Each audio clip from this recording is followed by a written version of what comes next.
Transit versus Sprinter. Which is a better platform for a camper van build?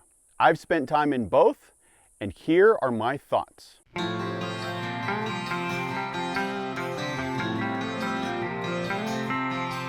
We tried to make this as much of an apples to apples comparison as we could. Both of these vans have been converted by Storyteller Overland. The interior builds of both are the same, but on the exterior, two completely different builds here.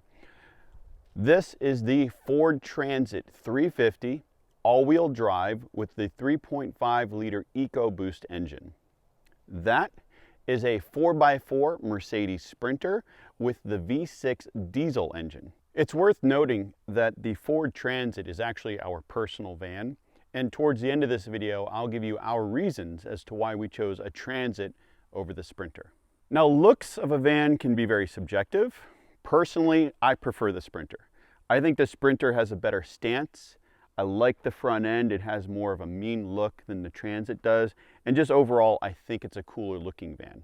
In terms of suspension, the four-wheel drive Sprinter comes with a factory 4-inch lift, so it sits taller off the ground than the Transit does. This particular Transit has an aftermarket suspension with a 2-inch lift and larger tires. So the Transit right now is sitting about as high up as you can get it, and you can definitely tell the difference in ground clearance between the Transit and the Mercedes. In terms of off-roading capability between the two vans, in my opinion, I believe the Sprinter is the better of the two. First of all, it has a transfer case, which means you get a low range. It also sits higher than the Transit does. So you get more ground clearance, plus there is a broader aftermarket for the Sprinter, which means you can find a lot more suspension upgrades, larger wheels and tires, skid plates, etc. Whereas the market for the Transit right now is pretty limited. Now, the Transit is no slouch off-road. The interesting thing about these two vans is with the Sprinter, it is a rear-wheel drive van until you turn on the 4x4 system. With the Transit, it's all-wheel drive all the time with selectable modes depending on the type of terrain you're driving on. There is a slippery setting for snow and ice, or if you're going off-road, there's a mud and rut setting. There's also an eco setting which helps you save fuel as you're driving down the road. In terms of power, there is a clear winner, the Ford Transit.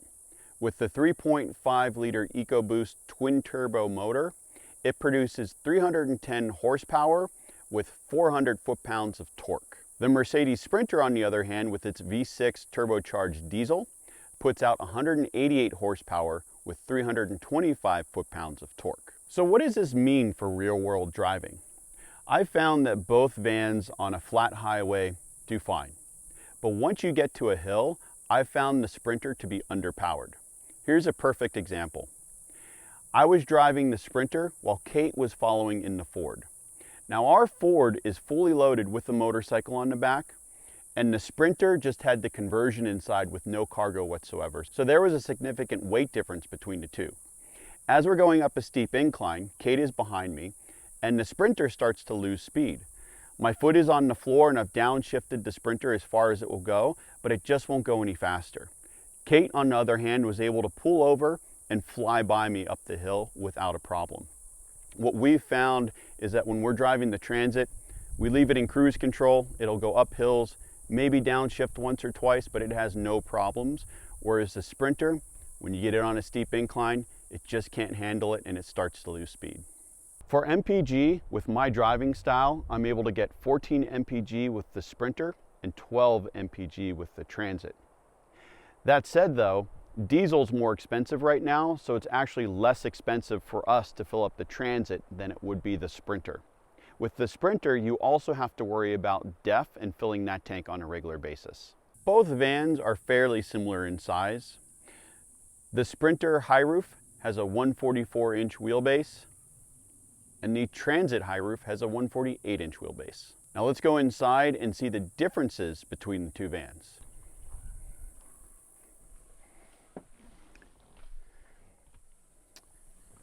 One noticeable difference between the Transit and the Mercedes is the height of the sliding door. In the Transit, I have to duck down in order to look outside or even get out of the van. So here's me standing, I'm 5'11". I have to come down to get out.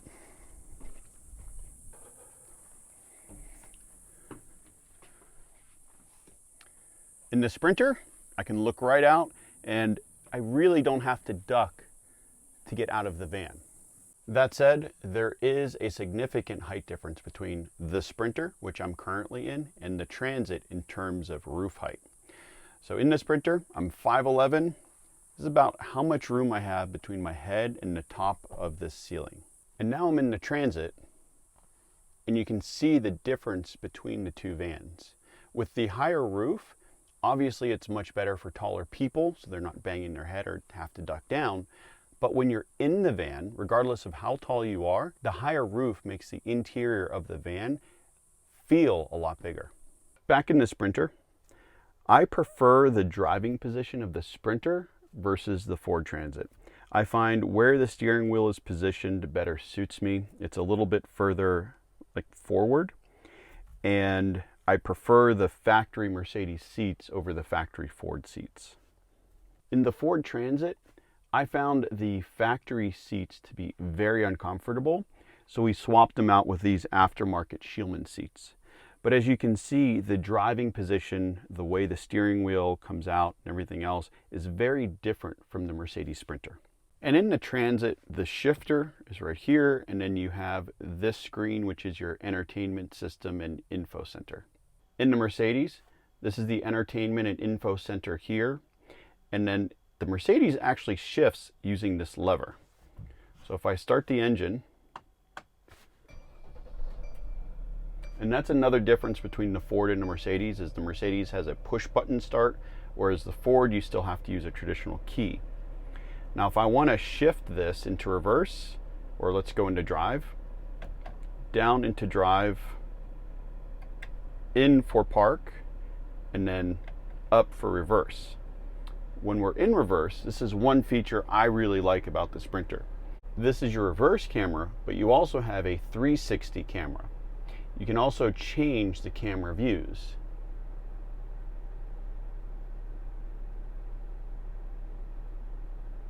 In the Ford, if I go into reverse, you get a basic rear view camera.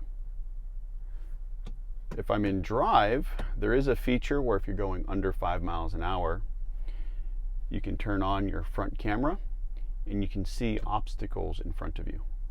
Based on our experience, the service costs for the Mercedes Sprinter are going to be higher than the Ford Transit. One of the reasons for that is that the Transit has the gas motor, so maintenance in general tends to be less. Now, also from our experience, when we were on the summer trip with Mom in a Sprinter, we put over 11,000 miles that summer on a Sprinter and had to get an oil change done. I called multiple Mercedes dealers in the areas we were going to. All of them were booked out for at least a month on an oil change. And at the end of the day, I had to find an independent dealer who was able to do the work for us. With Mercedes, there are just under 400 dealerships nationwide, but you can get service done at some Freightliner places. With Ford, Ford has over 3,000 dealerships nationwide, so even in very small towns, you're much more likely to find service for a Ford than you are for the Mercedes.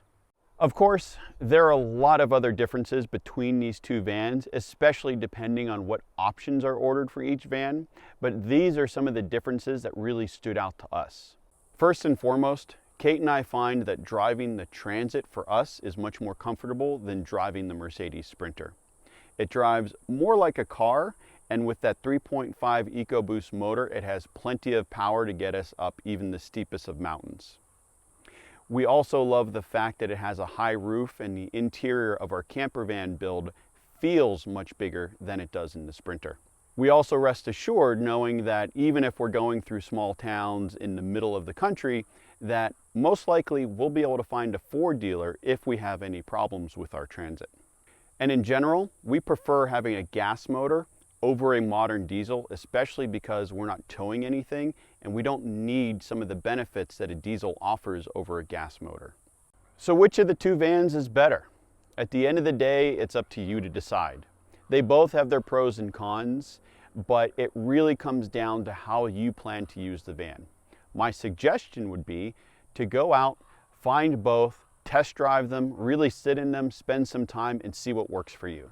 But that is it for this video. I'd love to know what you think in the comments below. If you enjoyed it, please give us a thumbs up, subscribe if you haven't already, and if you want to see some more cool content, head on over to our website at we'retherussos.com, and we'll see you next time. Bye.